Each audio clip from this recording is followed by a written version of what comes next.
നമസ്കാരം, മലയാളി വാർത്തയിലേക്ക് സ്വാഗതം. രാഹുൽ മാങ്കൂട്ടത്തിനെ അനുകൂലിച്ച് നിസാർ കുമ്പിള എന്ന വ്യക്തി ഒരു ഫേസ്ബുക്ക് പോസ്റ്റ് പങ്കുവച്ചിരിക്കുകയാണ്. ആ ഫേസ്ബുക്ക് പോസ്റ്റിലേക്കാണ് നമ്മൾ പോകുന്നത്. പോസ്റ്റിൽ പറയുന്നത് ഇപ്രകാരമാണ്: നമ്മൾ അധികാരത്തിൽ വന്നാലും എത്ര വലിയ തരംഗം ഉണ്ടായാലും ഒരു കാര്യം പറയാതെ വയ്യ. തെലങ്കാന മുഖ്യമന്ത്രി ഇവിടെ വന്ന് പിണറായി വിജയന് നേരെ രാഷ്ട്രീയ പ്രചാരണം നടത്തി.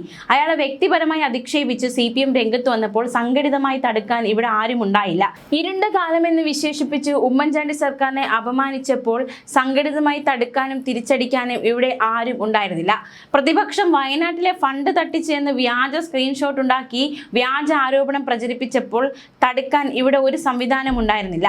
സോഷ്യൽ മീഡിയയിലെ നൂറുകണക്കിന് സാധാരണക്കാർ ഒറ്റയ്ക്ക് പ്രതിരോധിക്കുകയും തിരിച്ചടിക്കുകയും ചെയ്യുന്നതാണ് നമ്മൾ കണ്ടത്. നല്ലൊരു വീഡിയോയോ നല്ലൊരു പോസ്റ്ററോ പോലും എവിടെയും കാണാൻ കഴിഞ്ഞില്ല.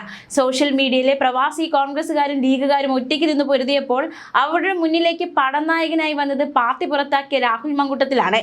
രാഹുലും സൈബർ പോരാളികളും ചേർന്ന് UDFന്റെ ഔദ്യോഗിക സോഷ്യൽ മീഡിയ സംവിധാനമായി മാറുന്ന കാഴ്ചയാണ് പിന്നീട് നമ്മൾ കണ്ടത്. അതിന്റെ ക്രെഡിറ്റ് എടുക്കാൻ ആരെങ്കിലും വന്നാൽ അതിനെ വിശേഷിപ്പിക്കാൻ ഭാഷയില്ല. എന്തെങ്കിലും തുറന്നു പറഞ്ഞാൽ പാർട്ടി വിരുദ്ധതയായി പോകുമെന്നുള്ളത് കൊണ്ട് മാത്രം ഒന്നും പറയുന്നില്ല. ക്രെഡിറ്റ് അടിക്കുന്നവർ അത് തുടരുക, പണിയെടുക്കുന്നവർ പണിയും തുടരുക. നന്ദി എന്ന് പറഞ്ഞാണ് ഈ ഫേസ്ബുക്ക് പോസ്റ്റ് അവസാനിച്ചിരിക്കുന്നത്. അത് മാത്രമല്ല, ഷമ്മാസ് എന്ന വ്യക്തി പങ്കുവച്ചിരിക്കുന്ന ഫേസ്ബുക്ക് പോസ്റ്റ് കൂടി നമുക്ക് നോക്കാം. കോൺഗ്രസ് അധികാരത്തിൽ വന്നാൽ ആദ്യം ചെയ്യുക ഇവനെ, അതായത് രാഹുൽ മാങ്കൂട്ടത്തിനെ വളരെ പെട്ടെന്ന് പാർട്ടിയിലേക്ക് തിരിച്ചെടുക്കുന്നതായിരിക്കും. കോൺഗ്രസിന്റെ മുഖം തന്നെയാണ് ഇവൻ. അത്രയ്ക്ക് നിൽക്കക്കളി ഇല്ലാതായപ്പോൾ മാത്രമാണ് രാഹുലിനെ കോൺഗ്രസ് പുറത്താക്കുന്നത്. പക്ഷെ അന്നേരം തന്നെ നേതാക്കളുമായി സംസാരിച്ച് രാഹുൽ ഈ ഡീലിൽ എത്തിയിരിക്കണം. തദ്ദേശം കൂടി ജയിച്ചതോടെ രാഹുൽ അത് ഉറപ്പിച്ച മട്ടാണ്. പക്ഷേ രാഹുലിനെ പോലുള്ളവർ ആത്യന്തികമായി കോൺഗ്രസിനെ നശിപ്പിക്കും, അത് ഉറപ്പാണ്. രാഹുൽ മാങ്കൂട്ടൻ കോൺഗ്രസ് കളത്തിൽ വെച്ച് ഏറ്റവും വൃത്തികെട്ട ഒരാളാണ്. ഇവൻ രാഷ്ട്രീയത്തിലേക്ക് വരാതെ നോക്കേണ്ടത് കോൺഗ്രസിന്റെ ഉത്തരവാദിത്തമാണ്. തോറ്റാൽ VD സതീശൻ വനവാസത്തിന് പോയില്ലെങ്കിൽ രാഹുൽ പോയിക്കോളും. പിന്നെ ഒരു തിരിച്ചുവരവ് ഉണ്ടാവില്ല. ജയിച്ചാൽ കോൺഗ്രസിന്റെ തലപ്പത്ത് രാഹുൽ കാണും, എഴുതി വെച്ചോ. അന്നും കമ്മികൾ പെണ്ണുകേസിൽ കുടുക്കിയേ എന്ന് അവർ പറയൂ.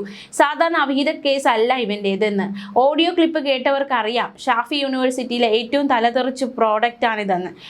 ഇത്തരത്തിൽ വിമർശന പോസ്റ്റും ഒരു അനുകൂല പോസ്റ്റുമാണ് ഫേസ്ബുക്കിൽ വന്നിരിക്കുന്ന. രാഹുൽ മാങ്കൂട്ടത്തിനെ അനുകൂലിച്ചും പ്രതികൂലിച്ചുമുള്ള 2 പോസ്റ്റുകളാണ് നമ്മളിപ്പോൾ നോക്കിയത്. എന്തായാലും ആദ്യത്തെ പോസ്റ്റിൽ പറയുന്ന കാര്യങ്ങൾ നമുക്ക് വളരെ വ്യക്തമായിട്ടുള്ള കാര്യങ്ങൾ, അതായത് പലരും പല വിഷയത്തിൽ പ്രതികരിക്കാതിരുന്നപ്പോൾ പാർട്ടിക്ക് വേണ്ടി പ്രതികരിച്ചത് രാഹുൽ മാങ്കൂട്ടത്തിൽ മാത്രമാണ് എന്ന തരത്തിലാണ് ആദ്യത്തെ ഫേസ്ബുക്ക് പോസ്റ്റ് നിസാർ കുമ്പിള പങ്കുവച്ച ഫേസ്ബുക്ക് പോസ്റ്റിൽ പറയുന്നത്. ഈ ഒരു വ്യാജ ആരോപണങ്ങളൊക്കെ വന്നപ്പോൾ സോഷ്യൽ മീഡിയയിലെ നൂറുകണക്കിന് സാധാരണക്കാർ ഒറ്റയ്ക്ക് പ്രതിരോധിക്കുകയും തിരിച്ചടിക്കുകയും ചെയ്യുമ്പോഴും രാഹുൽ മാങ്കൂട്ടത്തിൽ ഈ വിഷയങ്ങൾ എണ്ണി പറഞ്ഞൊരു വീഡിയോ പങ്കുവയ്ക്കുന്നു. വീഡിയോയിലൂടെ പോരാടുന്ന കാഴ്ചയാണ് നമ്മൾ കണ്ടത്.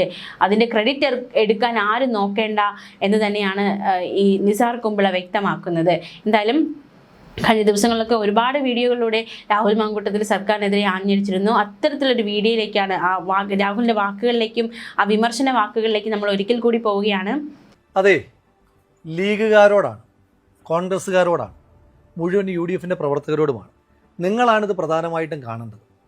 ഇപ്പോൾ നമ്മളൊരു നന്മ ചെയ്തിട്ട് CPMകാർ ചെയ്യുന്നത് പോലെ അത് ലോകത്തെ മുഴുവൻ വിളിച്ചറിയിക്കണമെന്നൊന്നും ഞാൻ പറയുന്നില്ല. പക്ഷെ നമ്മൾ ചെയ്തൊരു കാര്യം അത് ചെയ്തില്ല എന്ന് പറയുമ്പോഴെങ്കിലും അതിൻ്റെ സത്യാവസ്ഥ ജനങ്ങളെ അറിയിക്കേണ്ടുന്ന ബാധ്യത നമുക്കെല്ലാവർക്കുമുണ്ട്. ഈ അടുത്ത കാലത്ത് CPM സൈബറിടത്തിൽ പ്രചരിപ്പിച്ച ഒരു പ്രധാനപ്പെട്ട തമാശയുണ്ട്. വയനാട്ടിൽ ദുരന്തമുണ്ടായതിനു ശേഷം വീടുകൾ എത്തിയില്ലെങ്കിൽ എന്താ, പ്രിയങ്ക ഗാന്ധിയുടെ കലണ്ടർ എത്തിയല്ലോ എന്ന്. ഈ വയനാട്ടിലെ വീടുകളുമായി ബന്ധപ്പെട്ട് ഏറ്റവും ആധികാരികമായി സംസാരിക്കാൻ കഴിയുന്ന നമുക്കാണ്. നിങ്ങൾക്കൊരു കാര്യം അറിയൂ, രാഹുൽ ഗാന്ധി വയനാടിൻ്റെ MP ആയതിനു ശേഷം, കൃത്യമായി പറഞ്ഞാൽ ഒരു 2022 ശേഷം വയനാട്ടിൽ രാഹുൽ ഗാന്ധിയുടേതായ ഒരു പദ്ധതിയുണ്ട്. കൈത്താങ് എന്നാണ് ആ പദ്ധതിയുടെ പേര്. ആ പദ്ധതിയിലൂടെ മാത്രം ഇന്നുവരെ ഏതാണ്ട് 94 മനുഷ്യന്മാർക്കാണ് വീടുകൾ നിർമ്മിച്ച് നൽകി കൈമാറിയിരിക്കുന്നത്. അവിടെല്ലാം മനുഷ്യന്മാർ താമസിക്കുന്നുണ്ട്, സർക്കാരിൻ്റെ വീടുകൾ പോലെയല്ല. നിങ്ങളിൽ എത്ര പേർക്ക് ഈ 94 വീടുകൾ നൽകിയ കൈത്താങ് പദ്ധതിയെപ്പറ്റി അറിയാം? ഞാൻ തന്നെ ഈ കഴിഞ്ഞ ദിവസമാണ് രാഹുൽ ഗാന്ധിയുടെ ഓഫീസിൽ നിന്ന് ഇത് മനസ്സിലാക്കുന്നത്. ഞാൻ ആ ബെനിഫിഷ്യറീസിന് ലിസ്റ്റ് എടുത്തപ്പോൾ അതിനകത്ത് എനിക്ക് ശ്രദ്ധേയമായി തോന്നിയ ഒരു പേര് ഞാൻ കണ്ടു. ശ്രീ AK ബാലൻ മന്ത്രിയായിരിക്കുമ്പോൾ അദ്ദേഹം വയനാട്ടിലെത്തിയിട്ട് ഇന്ത്യക്ക് ആകെ അഭിമാനമായ വയനാട്ടിൽ നിന്നൊരു കായിക താരത്തോട് പറഞ്ഞു, നിനക്ക് ഞാൻ വീട് വെച്ച് നൽകാമെന്ന്. AK ബാലൻ അതങ്ങ് മറന്നുപോയി, പൊടി തട്ടി അങ്ങ് പോയി. പക്ഷേ രാഹുൽ ഗാന്ധി ഇതറിഞ്ഞിട്ട് അദ്ദേഹം വാക്കുമാറിയില്ല, വീട് വെച്ച് നൽകി. അതടക്കം വയനാട്ടിൽ കാട്ടാനാക്രമത്തിൽ കൊല്ലപ്പെട്ട ഒരു സാധു മനുഷ്യന്റെ കുടുംബത്തിന് വീട് വെച്ച് കൊടുത്തതടക്കമാണ് ഈ 94 വീടുകൾ. ഇനി ഈ ദുരന്തത്തിന് ശേഷമുള്ള കാര്യങ്ങൾ മാത്രം പറയാം. ശ്രീമതി പ്രിയങ്ക ഗാന്ധി എന്ത് ചെയ്തു എന്നാണല്ലോ ചോദിക്കുന്നത്. മുണ്ടക്കൈ ചൂരൽമല പ്രദേശത്ത് ചെറിയ കച്ചവടങ്ങളുമായി ജീവിച്ചിരുന്ന ഒരുപാട് മനുഷ്യന്മാരുണ്ട്. അവരെ സർക്കാർ മൈൻഡ് ചെയ്തിട്ടേ ഇല്ല. അങ്ങനെയുള്ള 40 മനുഷ്യന്മാരെ ലിസ്റ്റ് ചെയ്ത് അവർക്ക് ഓരോരുത്തർക്കും 5 ലക്ഷം രൂപ വീതം ശ്രീമതി പ്രിയങ്ക ഗാന്ധി കൊടുത്തു.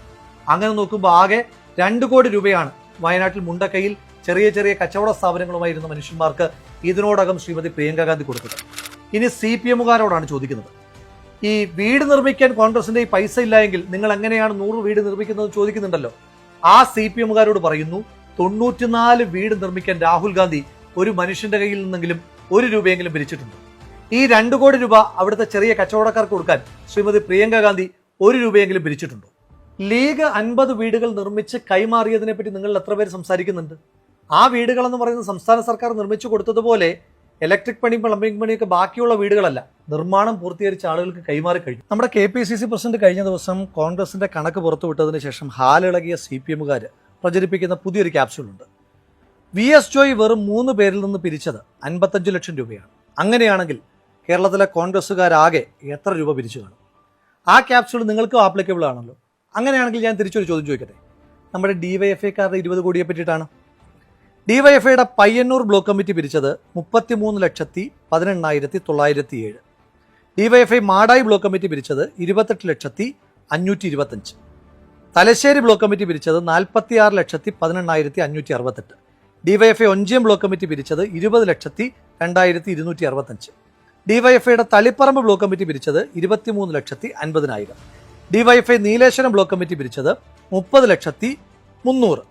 അപ്പോൾ ഈ 6 കൂടെ കൂട്ടുമ്പോൾ 6 ബ്ലോക്ക് കമ്മിറ്റികൾ മാത്രം പിരിച്ച പണം കൂട്ടുമ്പോൾ ഏതാണ്ട് 1,80,90,565 രൂപ. അതായത് ശരാശരി എടുക്കുമ്പോൾ ഒരു ബ്ലോക്ക് കമ്മിറ്റി ഏതാണ്ട് 30,15,094 രൂപ വെച്ച് പിരിക്കണം. നമ്മുടെ DYFI-ക്ക് കേരളത്തിൽ 220 ബ്ലോക്ക് കമ്മിറ്റികളാണുള്ളത്. അങ്ങനെ വെച്ച് നോക്കുമ്പോൾ കേരളത്തിലാകെ DYFI-ക്കാർ പിരിച്ചത് 66,33,20,716 രൂപ. നിങ്ങൾ CMDRF-ലേക്ക് പൈസ കൊടുക്കാത്തതിനകത്ത് തന്നെ ഞങ്ങൾക്ക് ചില സംശയങ്ങളുണ്ട്. പോട്ടെ, നിങ്ങൾ അല്ലാതെ കൊടുത്തു എന്ന് പറയുന്ന അവകാശപ്പെടുന്ന തുക തന്നെ 20 കോടിയാണ്. ഇനി DYFI-ക്കാരും പറയൂ, നിങ്ങൾ പിരിച്ച 66 കോടിയിൽ 20 കോടി മാത്രം കൊടുക്കുമ്പോൾ ബാക്കി 46 കോടി രൂപ ആരുടെ അന്നനാളത്തിലാണ് നിങ്ങൾ നിക്ഷേപിച്ചിരിക്കുന്നതെന്ന് നിങ്ങൾ പറയണം. തുറന്നു പറഞ്ഞാൽ DYFI-യുടെ കണക്ക് അടിമുടി ദുരൂഹമാണ്. നിങ്ങൾ ആകെ 20 കോടി രൂപ മാത്രമാണ് പിരിച്ചതെന്ന് പറഞ്ഞാൽ ഞാൻ വിശ്വസിക്കില്ല. എങ്കിലും പോട്ടെ, നിങ്ങൾ 20 കോടി എങ്ങനെ പിരിച്ചു എന്നാണ് പറഞ്ഞത്? നിങ്ങളുടെ നേതാക്കന്മാർ പറഞ്ഞത് ഞങ്ങൾ ആരിൽ നിന്നും 1 രൂപ പോലും കൈപ്പറ്റിയിട്ടില്ല, എല്ലാം ആക്രി പെറുക്കിയും മറ്റുമാണ് ഞങ്ങൾ പൈസ കണ്ടെത്തിയെന്നാണ്. അങ്ങനെ ആകുമ്പോഴൊരു ചെറിയ പ്രശ്നമുണ്ടല്ലോ.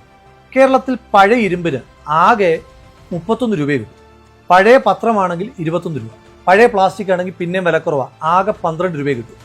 അങ്ങനെയാണെങ്കിൽ നിങ്ങൾക്ക് 20 കോടി രൂപ വേണമെങ്കിൽ എത്ര ടൺ കണക്കിന് പേപ്പറും പ്ലാസ്റ്റിക്കും ഇരുമ്പും ഒക്കെ കൊടുക്കേണ്ടി വരും? അങ്ങനെയാണെങ്കിൽ ആ സമയത്ത് കേരളത്തിലെ റോഡുകളിലെല്ലാം DYFI-ക്കാരുടെ ആക്രി ലോറികൾ മാത്രം കൊണ്ട് നിറഞ്ഞേനെ. അങ്ങനൊരു കാലം നമുക്ക് ഓർമ്മയില്ല. എങ്കിലും പോട്ടെ, നിങ്ങൾ അത്രയും രൂപ സമാഹരിച്ചു എന്ന് ഇരിക്കട്ടെ. നിങ്ങളോട് ഈ കണക്കുകൾ ചോദിച്ച ആളുകൾ ഉത്തരം മുട്ടിക്കുന്നുണ്ടല്ലോ. ആ ആളുകളെ ഉത്തരം മുട്ടിക്കാനായിട്ടുള്ള ഒരു എളുപ്പമാർഗ്ഗം ഞാൻ പറഞ്ഞുതരാം.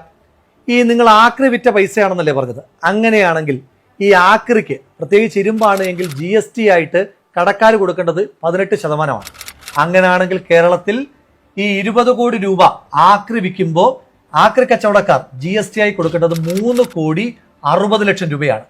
DYFI-ക്കാർക്ക് സുവർണാവസരമാണ്. നേരെ പോയിട്ട് ആ കേരളത്തിലെ പല പല ആക്രി കച്ചവടക്കാരിൽ നിന്ന് ആ 3,60,00,000 രൂപയുടെ GST ബില്ല് അങ്ങോട്ട് വാരി വീശിയിട്ട് ഞങ്ങളുടെയൊക്കെ ഉത്തരം മുട്ടിച്ച് ഞങ്ങളെയൊക്കെ ചമ്മിച്ച് കളഞ്ഞാൽ മതി. കാര്യം എളുപ്പമായി, DYFI സേഫുമായി. CPM DYFI കൊണ്ട് നടത്തുന്ന കൊള്ള കൂടാതെയുള്ള മറ്റൊരു പ്രധാനപ്പെട്ട കൊള്ള ഊരാളുങ്കലിനെ ഉപയോഗിച്ചുകൊണ്ടുള്ളതാണ്. കഴിഞ്ഞ ദിവസം ടൗൺഷിപ്പ് നിർമ്മാണത്തിൽ ടെൻഡർ പാലിച്ചിട്ടില്ല എന്നുള്ള വിവരം ഞാൻ പുറത്തു പറഞ്ഞപ്പോൾ എനിക്ക് മറ്റൊരു വിവരം കൂടെ കിട്ടി. മുണ്ടക്കൈ ദുരന്തമുണ്ടായ പുന്നപ്പുഴ നവീകരണത്തിന് വേണ്ടി 195 കോടി രൂപയാണ് സംസ്ഥാന സർക്കാർ മാറ്റിവെച്ചിരിക്കുന്നത്. അന്ന് മാലിന്യം കൊണ്ട് നിറഞ്ഞതാണ് പുന്നപ്പുഴ. ഈ പുന്നപ്പുഴയുടെ നവീകരണത്തിന് വേണ്ടിയിട്ട് ഉത്തരാഖണ്ഡിലും പഞ്ചാബിലുമൊക്കെ ഈ പ്രവൃത്തിയിൽ ഏർപ്പെട്ടിട്ടുള്ള ചില കമ്പനികൾ സംസ്ഥാന സർക്കാരിനെ സമീപിച്ചു. അവർക്കാർക്കും ടെൻഡർ കൊടുക്കാതെ, യാതൊരു വിധമായ ടെൻഡർ നടപടികളും പാലിക്കാതെ സംസ്ഥാന സർക്കാർ ഈ പുഴ നവീകരണത്തിന്റെ എഗ്രിമെന്റ് കൊടുത്തിരിക്കുന്നത് മറ്റാർക്കുമല്ല, ഊരാളുങ്കലിനാണ്. ഇതിനോടകം തന്നെ 50 കോടി രൂപ ഊരാളുങ്കലിന് സംസ്ഥാന സർക്കാർ കൈമാറുകയും ചെയ്തു. മനുഷ്യമാംസം വരെ അടിഞ്ഞ ആ പുഴയിൽ നിന്ന്, ആ മാംസത്തിൽ നിന്ന് പോലും പൈസ കൈയിട്ട് വാരുവാൻ വേണ്ടി ഊരാളുങ്കലിൽ ഉപയോഗിക്കുന്ന സംസ്ഥാന സർക്കാർ സത്യത്തിൽ അത് ഊരാളുങ്കലല്ല, പൈസ ഊരാനുള്ള സംസ്ഥാന സർക്കാരിന്റെ അങ്കിളാണ് ഊരാളുങ്കൽ എന്ന് ജനം തിരിച്ചറിയുകയാണ്. കുടുക്ക പൊട്ടിച്ച പണം മുതൽ ഓരോ ചില്ലിക്കാശും CMDRFിലേക്ക് മാത്രം നിക്ഷേപിക്കാനാണ് ആദ്യം മുതൽക്കേ സംസ്ഥാന സർക്കാർ പറയുന്നത്. അതുതന്നെയാണ് CPM ഏറ്റുപറഞ്ഞത്. പിന്നെയും എന്തുകൊണ്ടാണ് CPMന്റെ യുവജന സംഘടനയായ DYFI മാത്രം CMDRFിൽ പൈസ നിക്ഷേപിക്കാതെ മറ്റൊരു അക്കൗണ്ടിലാണ് പണം ഇട്ടതെന്ന് പറയുന്നത്? എന്തുകൊണ്ടാണ് DYFIക്ക് മാത്രം ഊരാളുങ്കലുമായി സെപ്പറേറ്റ് എഗ്രിമെന്റ് ഉള്ളത്? ഊരാളുങ്കലും CPMന്റേത്, DYFIയും CPMന്റേത്. 20 കോടി തന്നെ കൊടുത്ത കർണാടക സർക്കാരിനോട് CMDRFിലേക്ക് തന്നെ പണമിടാനാണ് പറഞ്ഞിരിക്കുന്നത്. അപ്പൊ ഇതിനകത്ത് അടിമുടി ദുരൂഹതയില്ല. ശവം തിന്നാൻ വരുന്ന കഴുകനേക്കാൾ ക്രൂര മനസ്സുമായി ഒരു പുഴയിലാകെ ഒഴുകി നടന്ന മനുഷ്യമാംസങ്ങളെ മറയാക്കി നിങ്ങൾ കൊയ്തുണ്ടാക്കിയ ആ കോടിക്കണക്കിന് രൂപയ്ക്ക് ഈ നാട് മറുപടി പറയിക്കും തീർച്ച. നിങ്ങൾ CPMന്റെ നേതാക്കന്മാർ ഉണ്ണുന്ന ഓരോ വറ്റ് ചോറിലും ആ സാധു മനുഷ്യന്മാരുടെ മാംസത്തിന്റെ ഗന്ധമുണ്ടായിരിക്കുമെന്നുള്ള ഓർമ്മ നിങ്ങൾക്ക് എല്ലാ കാലത്തും ഉണ്ടാകണം. ഈ 9-ന് ഈ കണക്ക് നാട് പറയിക്കുക തന്നെ ചെയ്യും.